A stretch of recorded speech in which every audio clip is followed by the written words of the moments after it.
guys, this is Sabina. Welcome back to Day-to-Day Chess. Yesterday was great, I think. It was a great game by Nigel Short, and I want to thank him in this video, although he might not see it, but he has tweeted my video, so he must have liked it.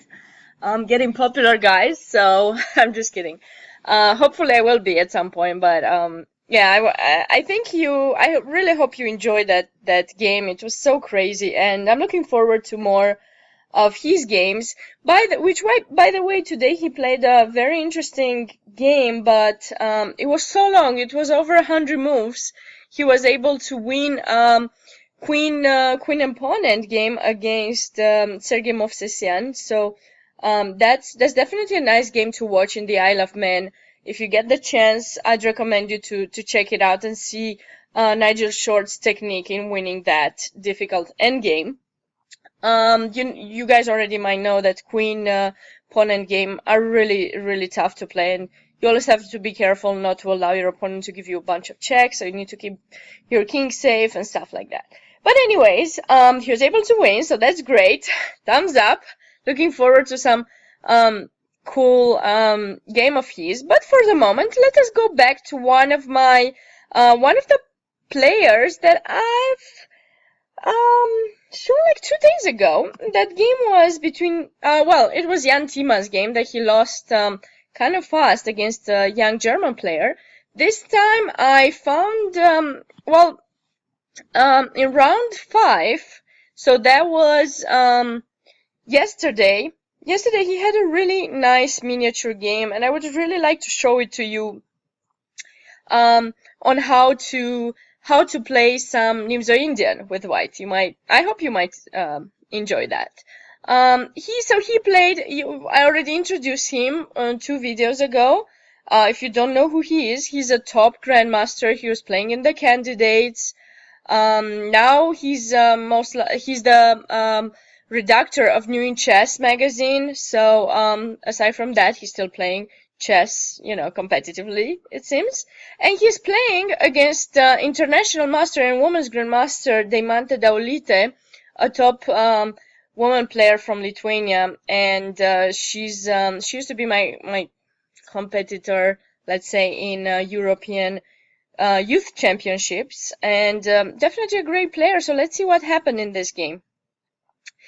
c4, knight f6, knight c3, e6, d4, bishop b4. So through different move order, we entered in the Nimzovich. And here Jan Timman decided to play e3. This e3 is not played as much. I think most top players try to play more like queen c2 stuff, but e3 is quite popular as well. And after b6, there are many systems that white can adopt. Like some people play bishop d3 here, but Jan Timman played knight e2. And here you might have seen this played in top chess as well. Bishop a6, knight g3. So, well, we don't develop the knight in f3 to control that center. We bring the knight to g3 to control the e4 square. Eventually, we'll be planning on pushing this pawn, especially if black captures in c3. Just imagine this capture, which is actually the main line in this position. Now b takes c3, and then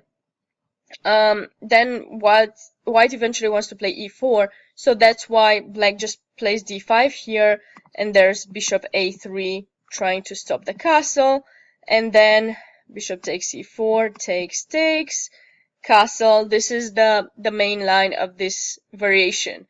So with the knight in g3, we're basically controlling the e4 square, getting ready to eventually play some e4, e5, or just e4 to keep the d5 square controlled, not allowing this knight to do much. And also the knight from g3 can always come towards h5, doing some attacking there, and is protecting the king. So that's basically the idea of this knight e2 g3 line.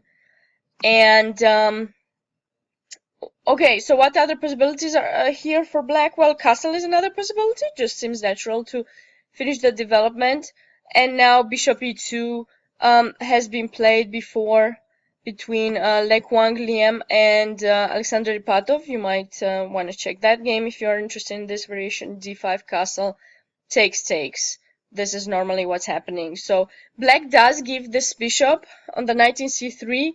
It's true he doesn't double those pawns for a long time, but since black doesn't have that much space, that's quite natural to give the bishop away for this knight. So anyways, but in this game, international master Deimante Daulyte played h5, which is a little bit a risky but line in my opinion. Well, what's the idea of h5? Well, of course, we want to play h4, make sure that knight won't stay there for a long time. And here with white, we have two possibilities, two main ones.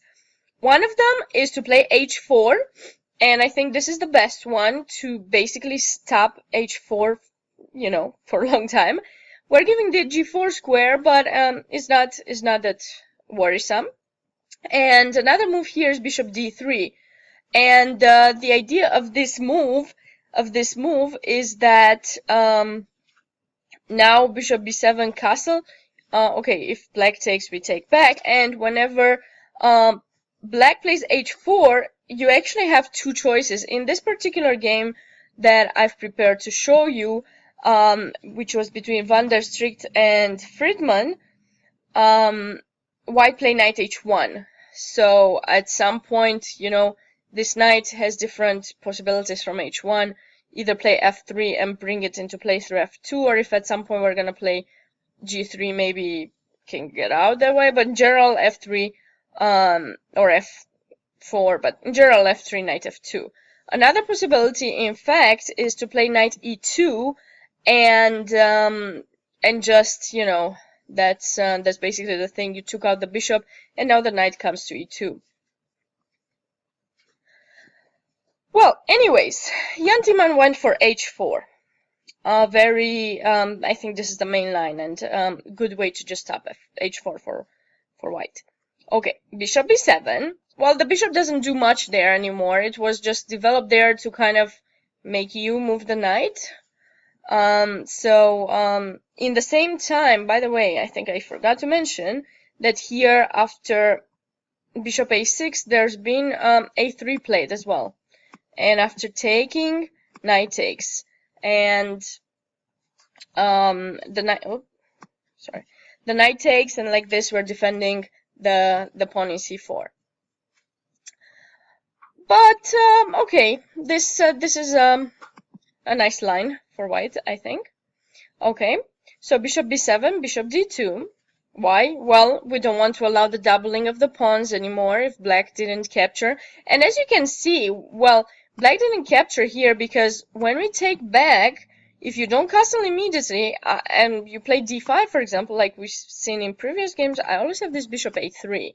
Okay, so with the bishop here, I'm stopping you from castling, and I have the bishop there. So, you know, that's the reason why black doesn't really take in c3. And if he castles here, then maybe we have e4. Now you see the importance of having the knight in g3. Also, of course, you don't want to castle with this pawn in h5. I mean, those ideas kind of go away. But then on which side are you going to castle? Because this side doesn't seem like it's going to be very safe. I'll have some c5 stuff. Anyways, let's go back to the game. Bishop b7. So black now is going to be very careful on how he's going to arrange his pieces, and this bishop, he's not going to give it away that easily anymore. So bishop d2, we don't give it away. Bishop d6. Now with h4, this knight in g3 is not that well protected, and we might want to take it and double white's pawns here in g3. And here, very beautiful, and it has been played before, but I think it's very nice to play this move, rook h3. And why is it so nice? Well, because we don't often see this h4, rook h3. We consider these moves in general as beginner moves. Like people who start playing chess, they play, you know, h4, rook h3 early on in the game because they don't realize the importance of the center. But there are positions where this is really helpful for you. And as you can see, if at some point I'm going to move the knight, this rook might be able to come on the third rank and attack the king side. Knight to e2 has been played before, but okay, it's not. I really like this rook h3 a little better. c5. Now, many moves have been tried before, like g6, for example, has been tried before here, and I think this might be quite safe for black because I'm just strengthening this pawns. And for example, if you want to play e4, then maybe I can just take. Rook takes, take. And this should be quite safe for black. I gave a pawn to try to open up the game, but I think black could be safe in this position. Okay, after e4 you don't really need to take in e3 in g3, I'm sorry, but this was quite a natural way of playing the game. c5 is another possibility, but it allows d5, and now Jan Timman is showing his superiority of space and great pieces.